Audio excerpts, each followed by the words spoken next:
Hi friends, last time வெள்ளை முக்கடலையோட benefits பார்த்தோம். இப்போ அதை வச்சு சென்னா மசாலா கிரேவி எப்படி செய்கிறதுன்றதை பார்க்கலாம். என் ஸ்டைலில் நான் எப்படி செய்கிறேன்றதை சொல்லலாம். ஜாரில் 2 மீடியம் சைஸ் வெங்காயம், 2 மீடியம் சைஸ் தக்காளி, கொஞ்சம் சோம்பு, சீரகம், அப்புறமா வேக வச்சு எடுத்த மூக்கடலை ஒரு 10 அதை போட்டு ரெடியாக வச்சுக்கணும்.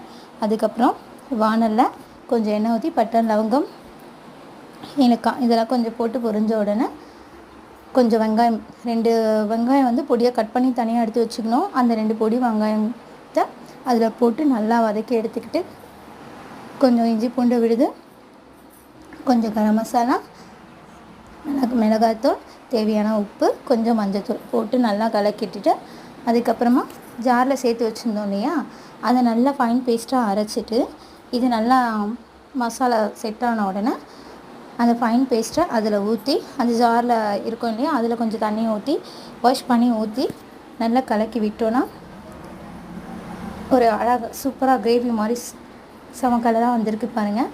நல்லா ஒரு 5 மினிட்ஸ் ஆர் 10 மினிட்ஸ் நல்லா கொதிக்க விட்டுட்ட பிறகு பவுல்ஸ்லாம் வரும். அது மாதிரி கொதிக்க விட்ட பிறகு வேக வச்ச சென்னாவை அதில் போட்டுருணும். ஒரு 10 சென்னா மட்டும் நிறுத்திட்டு கொஞ்சம் அதை மசித்து லாஸ்ட் டைம் சேர்த்து கலரி எடுத்தோன்னா டேஸ்டான சுவையான சென்னா மசாலா கிரேவி ரெடி. இதோட வீடியோ கீழே பின் பண்ணுறேன் பாருங்கள்.